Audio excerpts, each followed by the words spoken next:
Good evening and welcome to the hopefully new and improved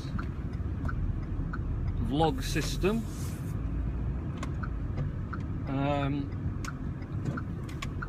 After listening back to Monday's effort, I decided the audio was a complete pile of poop. You could barely hear anything. I could only work out what I was saying because I knew what I'd said. So anyone else wouldn't really just like. So I thought, we'll ditch that and do something more exciting. So I'm going to try, if I can manage to work it out, to combine the dash cam footage of where I'm going with this footage of me talking to the FaceTime camera on the iPhone 6 Plus. So the theory is a policeman next to me. The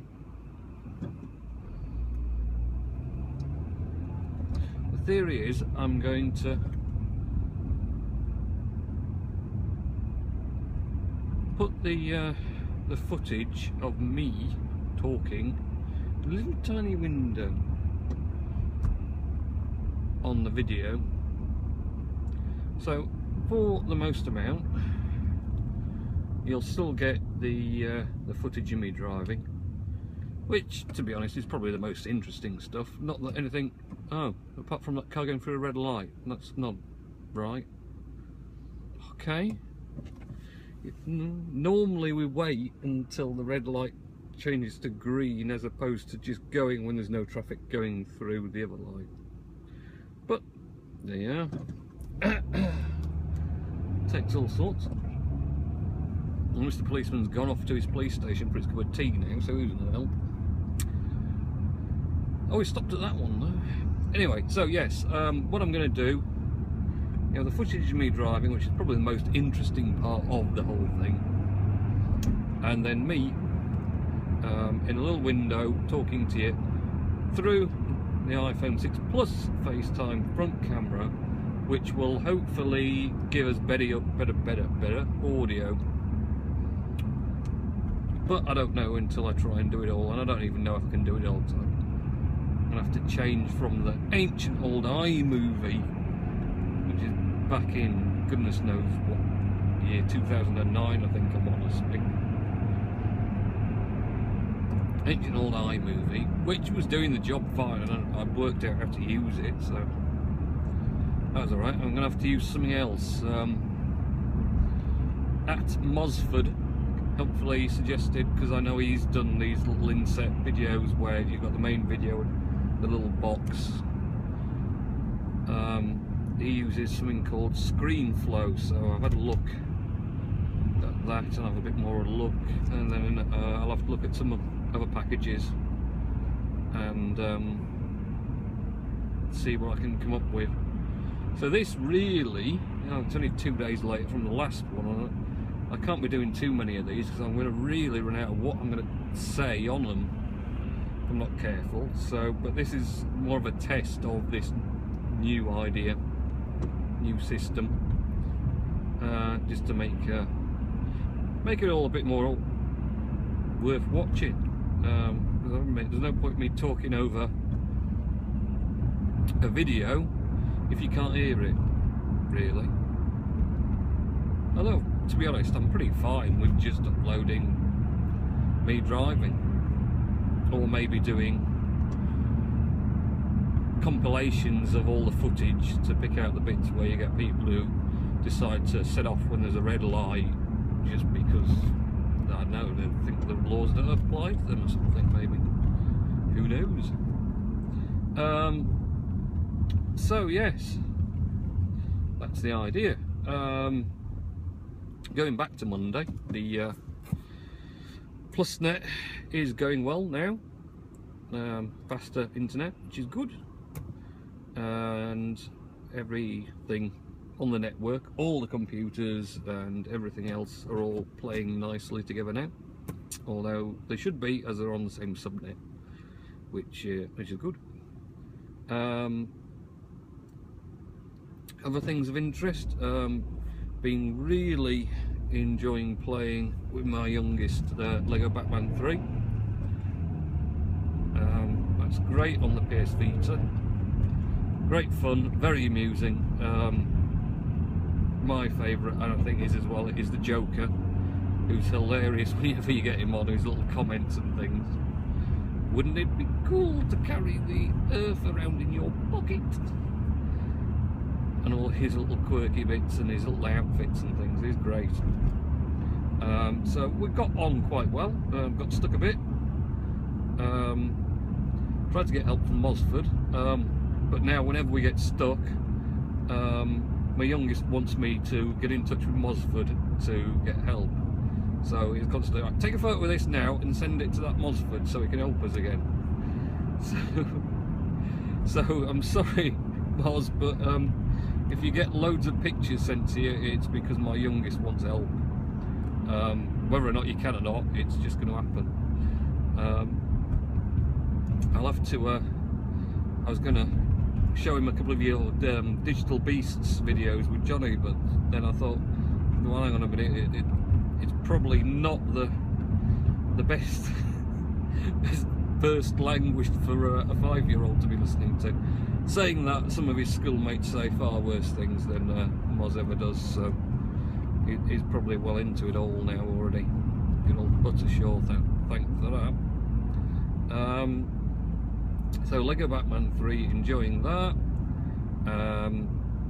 Enjoying a lot something that was well overdue, but I finally done it, which was upgrading the we had Virgin Media at home for forever, such a long time, and I think about 4 years ago I managed to blag a free upgrade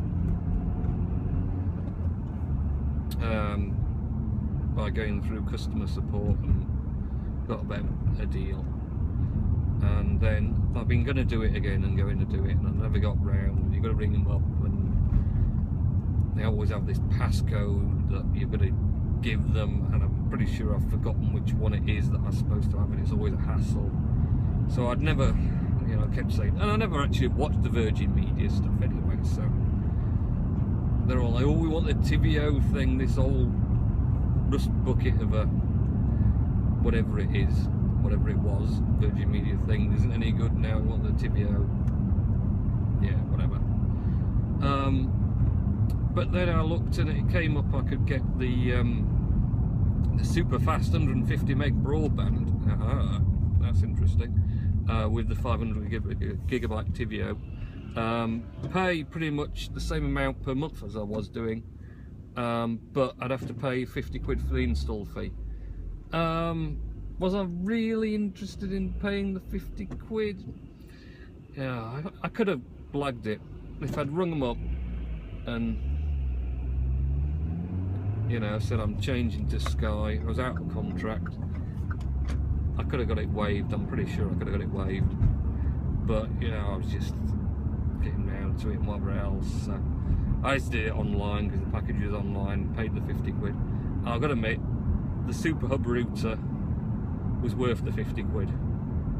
You know, funnily enough, the amount of routers I bought over the years, a couple of years back I got a first gen time capsule off eBay, 80 quid, 1 terabyte, first gen time capsule, dead, because I'd looked up and loads of them were dying the first gen. They did a pretty poor job on the cooling system, Apple.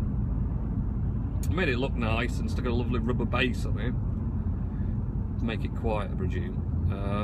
But that was chronic for heating, and they got the AC adapter stepped down from 230 volts to take it down to the 12 volt it needed for the hard drive and 5 volt for the processor. All that was in there, and it's getting hot, and they didn't use very good capacitors apparently, so about 3 or 4 of the capacitors always died on them, got too hot, too long, and died.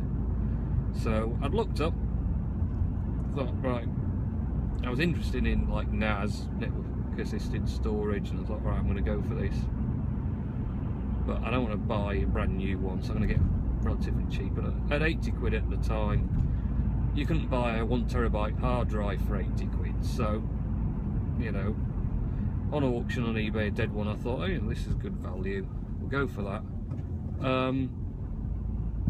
And there was a kit I found on eBay for like 15 quid. Had the capacitors that you had to replace and the guide where you went on the circuit board. You just needed to know which end of a soldering iron you grabbed onto.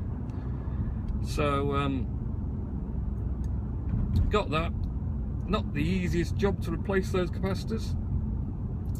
Nearly took out one of the PCB tracks with a bit too much heat, because I'm not that great at soldering, let's be honest.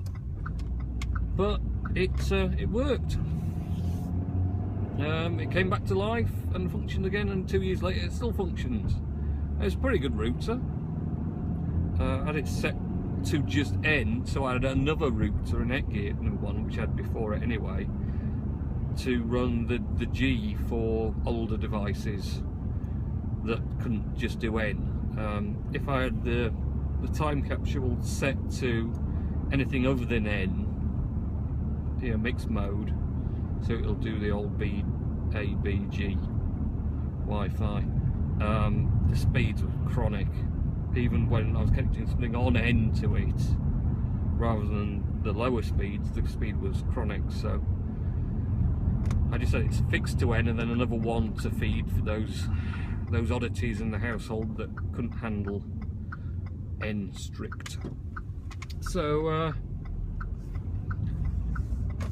that was all right. It's done its due. Oh, it's still going. I mean, there's nothing wrong with it.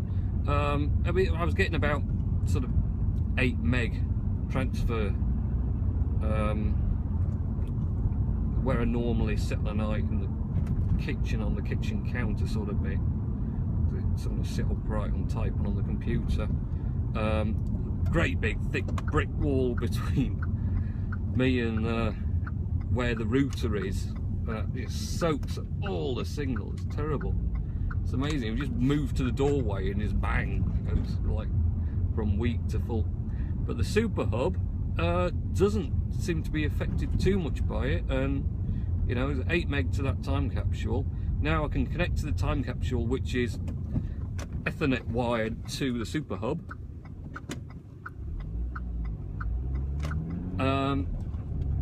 And then I connect to the Super Hub and I'll get 16 to 20 meg transfer on files to the time capsule 1 terabyte. So that's a massive improvement.